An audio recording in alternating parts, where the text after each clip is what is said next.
Tatlo ng palpak niya ginawa.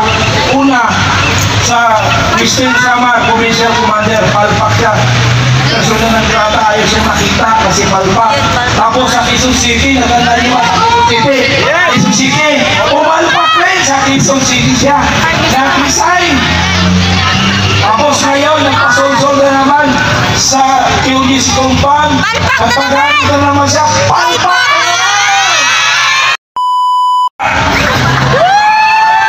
Laban sa gobyerno! Laban sa akusado! Yes! Sobra na! Baka na!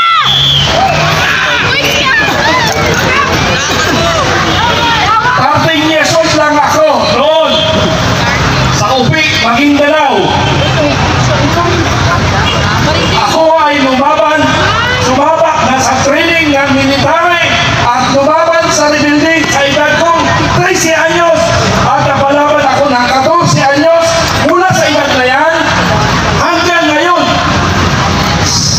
Sa araw na ngayon, ako ay sumusunod sa lahat ng alituntunin ng ating batas sa batas ng Pilipinas. Pero ngayon, hindi ko na makakayanan.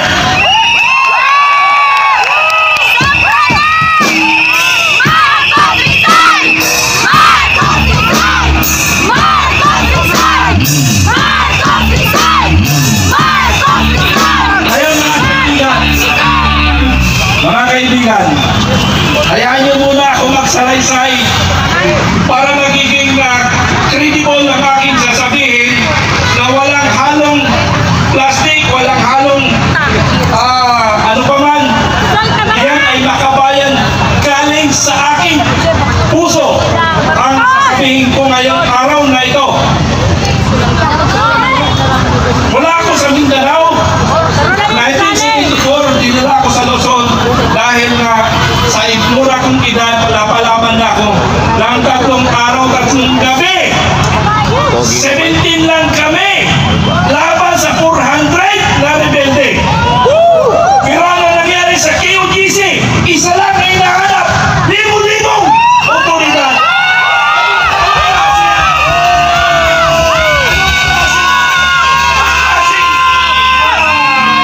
Sundalo ng pulis. Biruin mo, isa lang ang kalaban mo. Isa lang ang hinahanap mo. Kasi ako nga, 17 lang kami. Ang kalaban namin 400. Nakaya namin yon. Dito isa lang, hindi nakikita dahil ibang nakikita.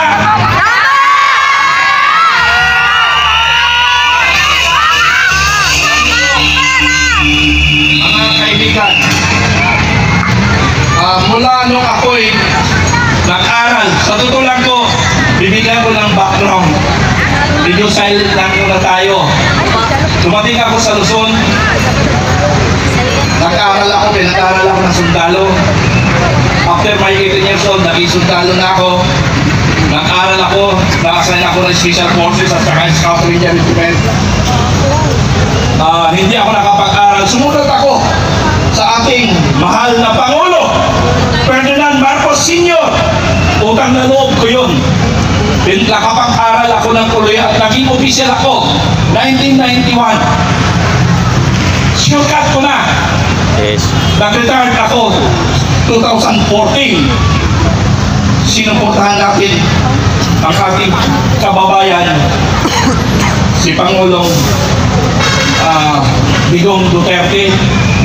Dumating ng 2022, ako ay nangampanya, naghanap ng mga tao na susuporta kay Bongbong Marcos Jr.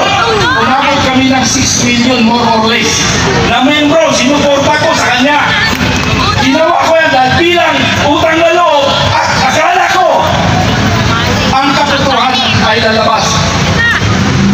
Wala palang katotohanan lalabas.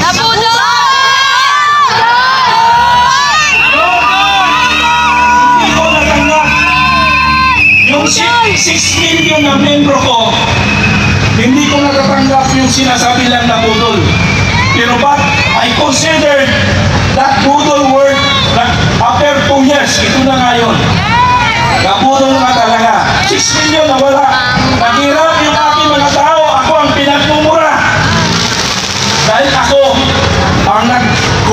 sa kanila sa pagbabago. Wala palang pagbabagong makikita tayo ngayon. Abuso ang nangyayari sa ating bayan.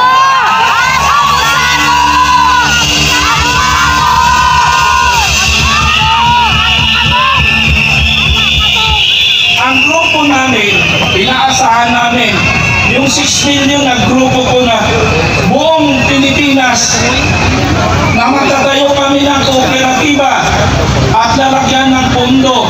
Ang iba nagsanla ng bahay, ang iba kung ano pang ginawa ng utang.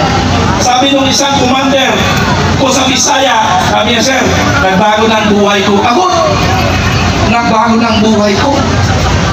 Akala ko nga nagbago nga ang buhay nila kasi naghirap na siya. Dahil nga sa pangako. Ang kausap ko dito, para malaman nyo, before the election, si Mr. Martin Araneta. Uy, ano? Sumunod, ang kausap ko na dito na nakaupo, yung hindi pala natin kababahin yun, sa Limposa lang sa Mindanao, si Secretary Lagdamio. Yan ang mga kausap ko. Lumipas ang panahon, April 9, yung masaklap, April 9, mga kaibigan, kami ni Captain Dado. Sino nakakilala kay Captain Dado? Oh, sino nakakilala? Captain Dado. Bakit ako hindi nyo kilala? Kilala! Ha? Kilala niya ako? Kilala niya ako? Oh, kasi matagal niyo na akong hinahamon. Pumunta dito. Sabi ko, kailangan pupunta ako maraming tao. Pakarami na ang tao. Hinamon ako sa aking vlog. Ang dami ng himuha, hinamon, bakit hindi ako pumunta? Ako ang pinauna kay Captain Dado. Dito, kung kilala nyo na si Captain Dado, ang unang sumigaw na Marcos resign sa military retired. At pangatlo ako after General Macanas.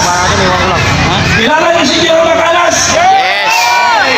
Pangatlo ako, tatlo kami MUP vloggers. Ano MUP? Main Uniform Personnel. Ano po? Yung grupo namin. Bakit ako nung itaw? May utang na loob ako sa Marcos. Kaya ako nagsalita sa harapan ng Pilipino dahil hindi ko na nakakayanan ang nangyayari sa Davao. Sobra na. Na kung saan, tatlo na lang kami magkakapatid na nagtitira. Ang dalawa kong kapatid nasa Tagum City at ang aking mga pinsan nasa Davao. Tinatanong ko anong nangyayari. Sabi niya, sir, pinsan, mukhang dito yata sa Mindanao ang pagmumulan na magiging problema ng ating bansa. Ang sagot ko naman sa kanya, hindi natin maiwasan yan kung totoo talaga darating tayo yan. Ang ating Panginoon ang magbibigay ng katotohanan na ang Mindanao sa Mindanao, sana huwag magbumula ang ating problema. Sana magkakaintindihan tayo. Pero sa nakikita ko ngayon, nangyayari sa KOGC. Biruin nyo, isa lang yung hinahanap. Ang daming pulis. Ang daming pulis na pumupunta. Narinig nyo ba sa panawagan ni Supremo? Panawagan ni Supremo ni Captain Dado, disband the Philippine National Police! Paya ba kayo? Paya! I-reform natin ang Philippine National Police doon sa mga involved, especially involved doon sa pagpasok sa KOGC. Mali yung ginagawa. At may narinig ako ngayon na maraming kapulisan nag-uusap-usap na sila. Saan ba tayo? Sa katotohanan ba? Sa kabutihan? Kasabahan! Saan ba tayo? Saan sila? Dapat sa kabutihan tayo.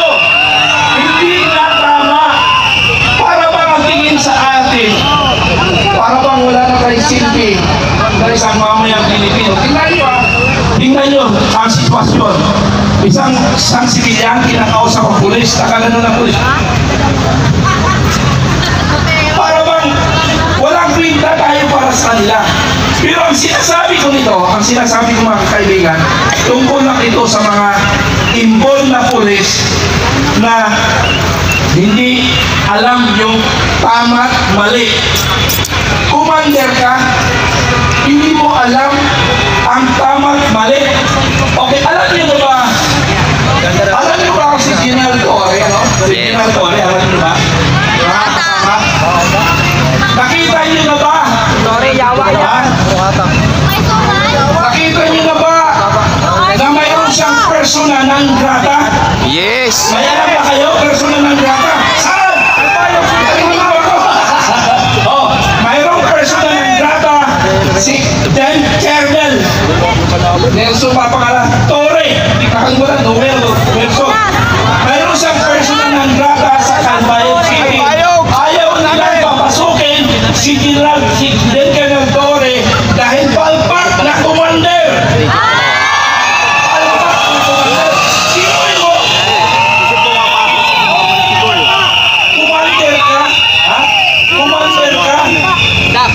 Commander ka? Gagawan ka ng persona ng grata? Akala ko sa ibang tao na nangyayari. Sa General Torre nangyayari sa persona ng grata. Ayan, tingnan nyo sa Facebook ko. Advertisement lang muna ha. Manood kayo ng Kabayan Informative Channel. Ako po yun. Ha? Ako po yun. At kayo mga Pilipino, nasaan man lugar kayo, sulok ng Pilipinas, mayroon akong mga commander. Ha? Ang aking organisasyon, mga kaibigan. Tandaan nyo ha, kung may problema kayo, ang aking organisasyon, mayroon akong regional commander, fill up ko na yung regional commander, mayroon akong provincial commander, sa city municipal, medyo nasa 40% pa lang kami. Mayroon rin kaming mga barangay commander. So lahat ng sulok ng Pilipinas, mayroon akong mga miyembro na Filipino Guerrilla Forces. Bakit sa yan? Bakit anong purpose ko yan? Ang purpose ko kasi, nalaman nyo naman, ang West Philippine Sea, nagkagulo. Baka sakaling pumutok ang gera. Ano ang ginagawa ng ating mga congressman, senador o gobyerno? Anong inatupag nila? Alam niyo ba kung anong inatupag nila? Ha? Anong ginagawa? Senate inquiry? Congress inquiry? Pag nagtatanong sila ng corruption, akala mo ang titinaw nila! Puro sila magnanakaw!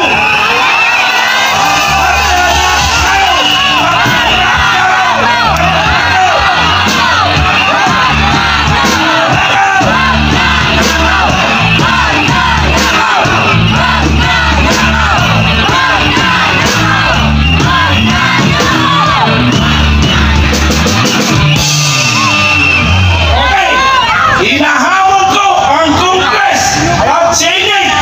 Ipakulong niyo ako. Totoo ang sinasabi ko. Kasumahin niyo ako. Magnanakaw.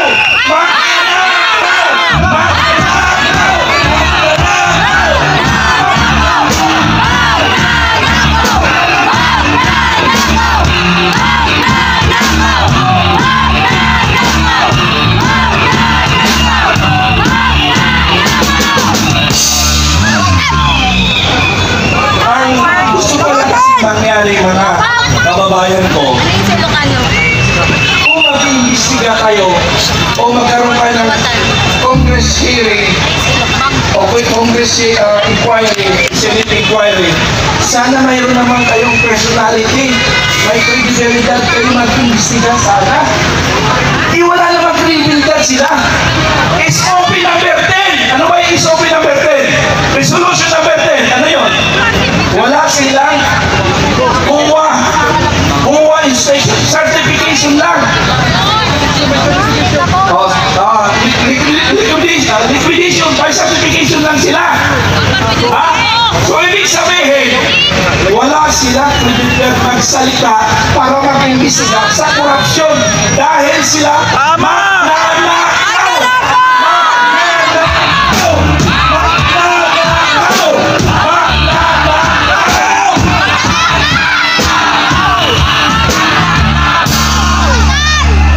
Okay. Anong nawala ka? Ubus na ang pera ng bayan.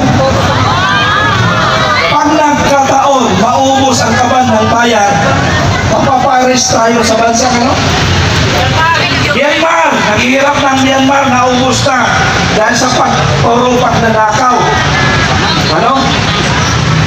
Gusto ko, sana pag umikot ang mundo, umikot ang panahon, na mawala ang ating nakaupong Pangulo ngayon.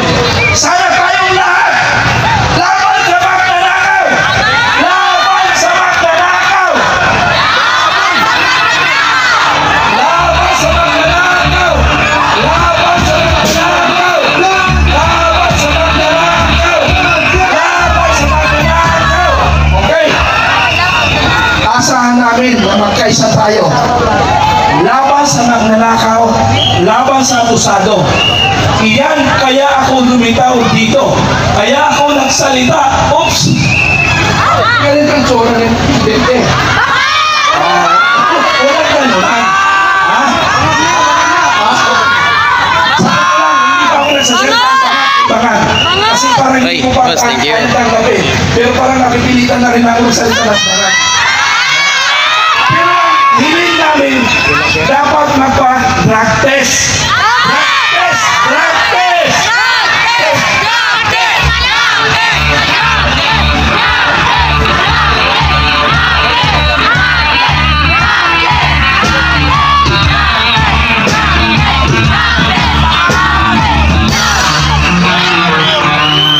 Hiling natin yun para malaman natin talagang huminto na si Sapat pagdodroga. Kaya dapat mag-drug test siya. Ano? Yes.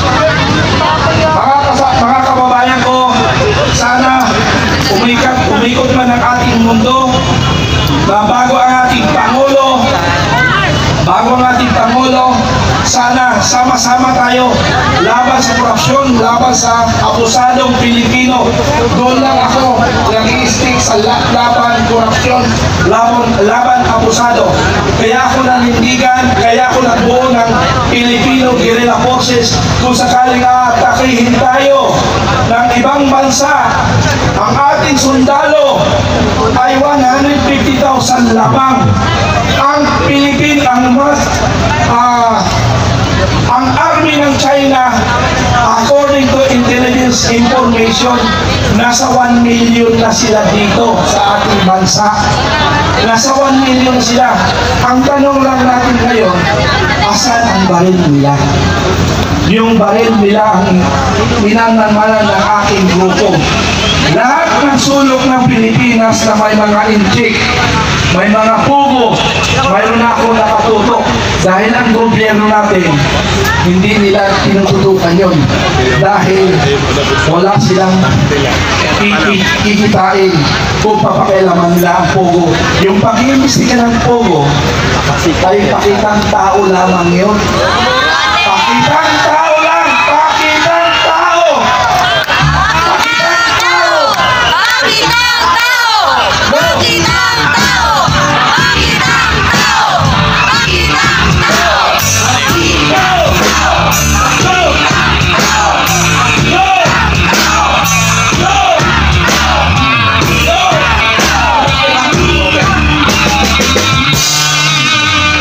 Ako'y nalulungkot talaga.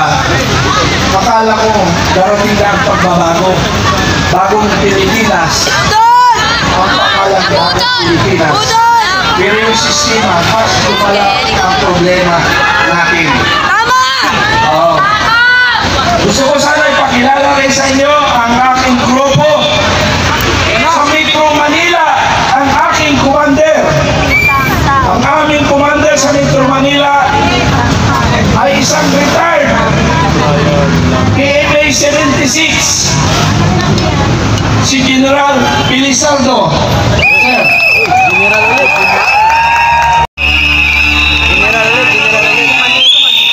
General ulit mga kababayan. General na. 77. Sabihin, maayo na talaga sana yung iba. Si Captain Dado, siya ay PMA 83. Baron 83. Ang aming Supremo. Ako ang pangalawang Supremo at si Sir ay isang Metro Manila Commander. At ang andito ang isang Commander ko, simple lang. Region 6 Commander. Isang retired na sundalo. Okay, siya Commander ko sa Region 6. Yung taga Mindanao. Ang area commander ko ng Mindanao. Focus ko lang sa Mindanao. Isang retired colonel na isang abogado na si Attorney Bernabe na isang taga Davao City pero naka-star sa Region 3. Region 30 mag-ayunin. Pero ngayon nandoon siya sa Davao City, yung aking commander ng Mindanao. So, 6 region, may mga commander ako doon, makakilala ninyo. Sa Region 9, si Commander Abi, isang Muslim, isang Emililet. Sa Region 10, isang retired, sa Alarba. Sa Region 11, si Engineer Alsalte.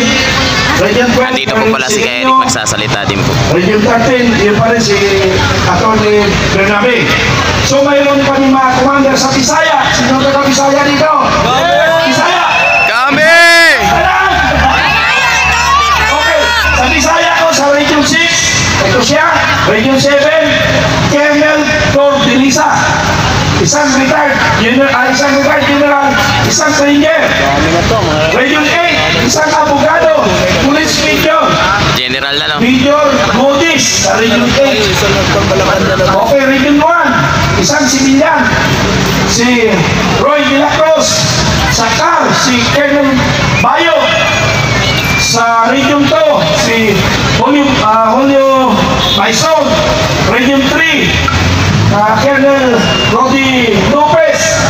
Region 4A, Major Sabiron. Sa Region 4B, Colonel Tepe.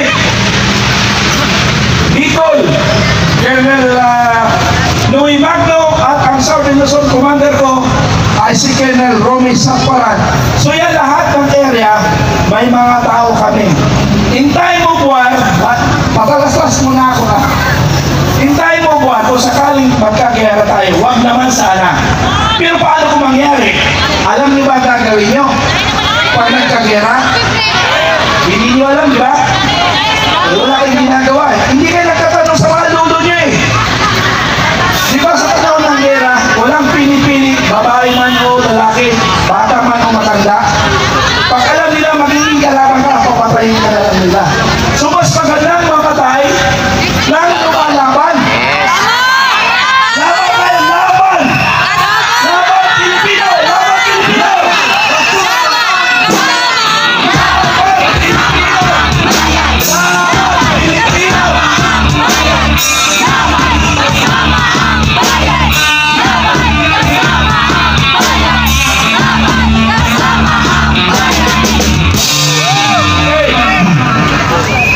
So ganun. Matalas-tas muna ako. Para may iba naman yung ating pandinig sa tainga. Pandinig. Alam ko, magaling siya. Magaling siya magtuso ng tao. Magaling magtuso ng tao. Alam niyo bakit? Alam niyo bakit? Alam niyo bakit? Yung masa. I'm sorry sa mga makakaliwa. I'm sorry. Kalabog ko dati ha. Magkakakampi na tayo ngayon. Okay. Alam nyo, yung masa at saka yung makakakaliwa, pinagbabayaran na para wala nang magsasalita dito sa liwasang universo at saka sa kultura. Napansin nyo ba yun? Napansin nyo ba? Mayroon bang mga lefties na nagrarally? May lefties pa na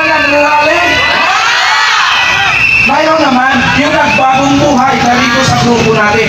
Because ang FTF, ang FTF po, nandito sa amin lahat ng Pilipino. Baka Marcos, baka Duterte, baka lahat, NPA, MNLF, MILF, Sultanate of Sulu, lahat na nasa aming FTF. Nagsanib pwersa na kami. Nagsanib na pwersa kami. Nagsanib pwersa kami. Pwersa kami.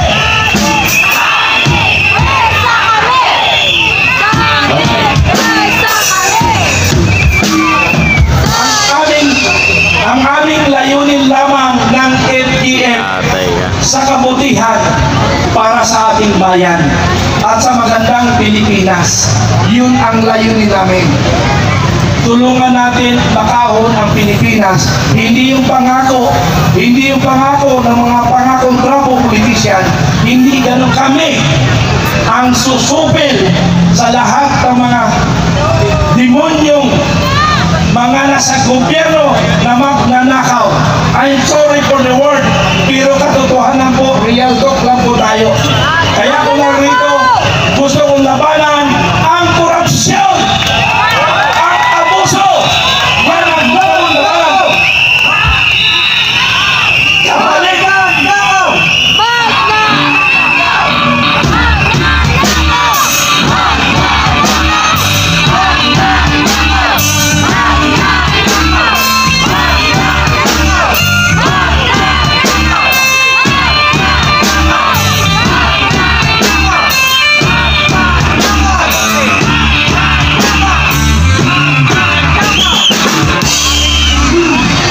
Sana, di ba, ilang buwan lang naman yun doon. Tama-tama, hindi na ako magluluto.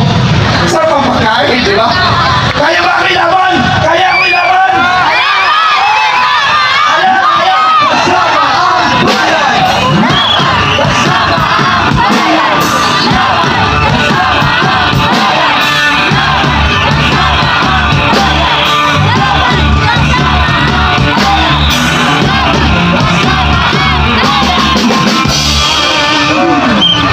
Congress, yung mga congressman dyan na laban sa katotohanan, laban sa mga katiwalian, magsalita na kayo. Nandito ako, magsalita para sa inyo. Labanan natin ang korupsyon. Matindi na ang korupsyon. Kahit narinig niyo ako is Atty. Roque, 90 billion ninakaw sa PhilHealth. 90 billion! 90 billion! Magnanakaw! Magnanakaw!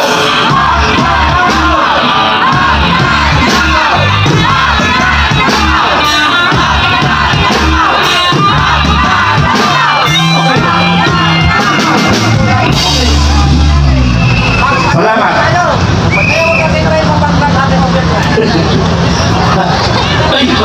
May iko dito, may laki iko dito.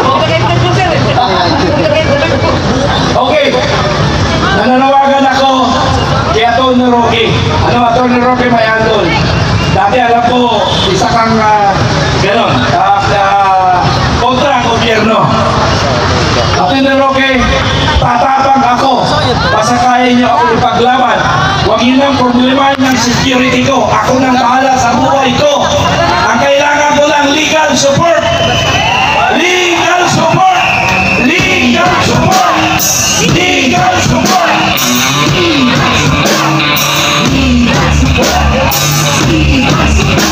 Okay. Kasama niya ako sa laban. Huwag yun ang problemahin ng security. Kasi kami ang magpuprovide ng security sa buong Pilipino. Nandiyan ang Filipino Guerrilla Forces na binuo ko para bantayan ang mga Pilipino. Pero hiling ko lang, legal, sa legal, naghihiling ako ng tulong para lalo akong lumakas ang loob para magsalita sa mga katiwalian ng ating gobyerno. Sa totoo lang, sa matagal ng panahon, sa dami ng administrasyon na dumaan, the worst administration. The word administration. Ano salita doon? The word administration. Ito lang ang malala na administrasyon sa kanang buhay ko na nilalang sa mundo. Pinakawalang kwentang gobyerno! Ito lang, masyadong malala ang wala na sila pinapakinggan eh. Tingnan mo yung karapatan ng taga-TUTC. Karapatan ng TUTC.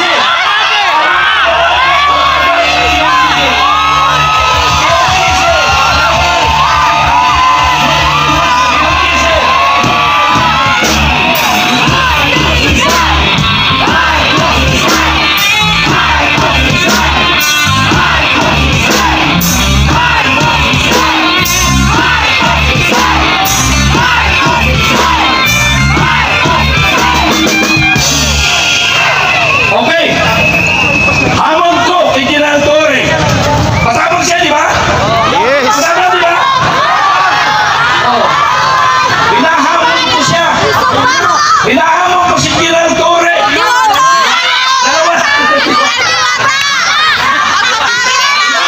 General Torre. Kamundukan, hanap ng gera, hanap ng laban. Dalawa lang kami. Hamunin ko siya. Kasi ako sanay maglakad sa kamundukan. Na dalawa lang kami. Naghahanap ng kalaban. Ng gobyerno ng ang bayan. Hinahamon mo si General Torre. Kung talaga matapang siya. General Torre!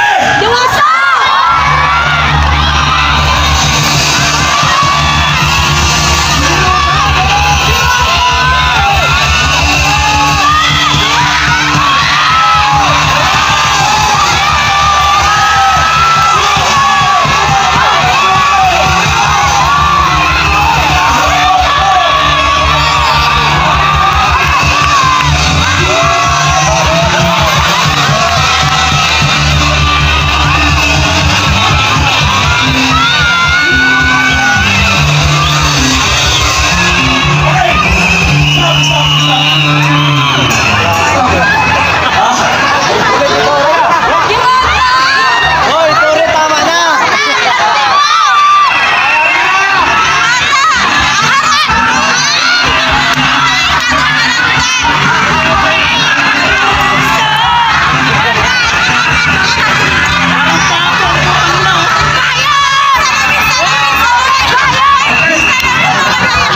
Okay. Alam nyo, mga kasama. Gago. Unang Kulit tingin to. ko lang kay General Torre. Ha?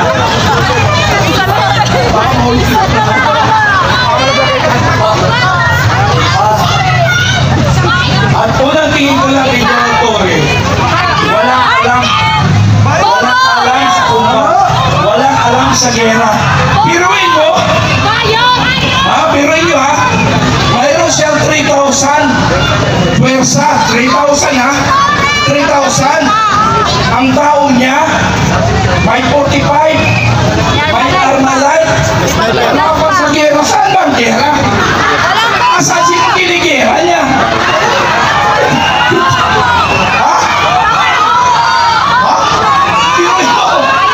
So, sa isang religious compound, naka-combat armado, ako nga, lumalakad ako sa kabundukan, dalawa lang kami, yung security ko may Armalite, ako 45 lang, nagdala ka.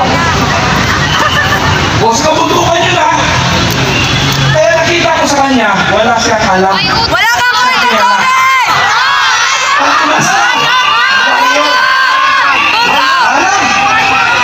Walang alam. Walang alam sa gera.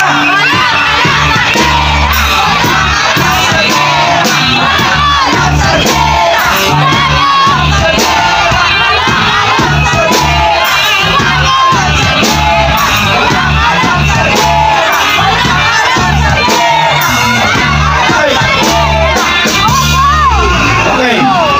Alam niyo, kaibigan, pinag-aralan ko kasi nangyayari sa KUTC. Isang nagkukuyan kami ni Captain Dado sa kapapanood. Ha? Pinag-aralan namin yung mga pag-aabuso. Si General Torre, tatlo ng palpak niya ang ginawa. Una, sa Christine Samar, Provincial Commander, palpak siya. Personal ng grata, ayos yung nakita kasi palpak. Tapos sa Quezon City, nagandaliwa sa Quezon City. Quezon City, pumalpak rin sa Quezon City siya. Nag-resign. Tapos ngayon, nagpasonsol na naman sa QG's compound. Nagpagalit na naman siya. Palpak!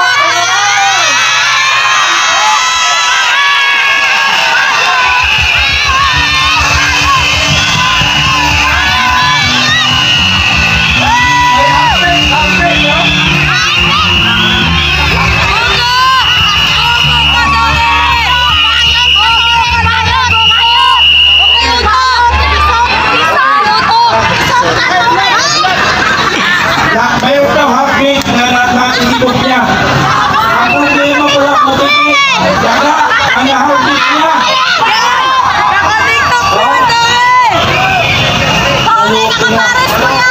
Alam niyo kasi, kung hindi nila ginawa ang mga ganyan, wala gano'n sana mga picture. Hindi alam ko yan kasi pag ako na natumba, sabi nga lang ako. Pero pag nag-usisan sa malukari mo, ready ka lang, ready ka lang. Okay, alam nyo, doon sa nangyari sa PLDC, napakasakit sa kalooban ko na ganun ang trato ng aming mga kabaro sa kapwa naming kababayan. Hindi tama yun.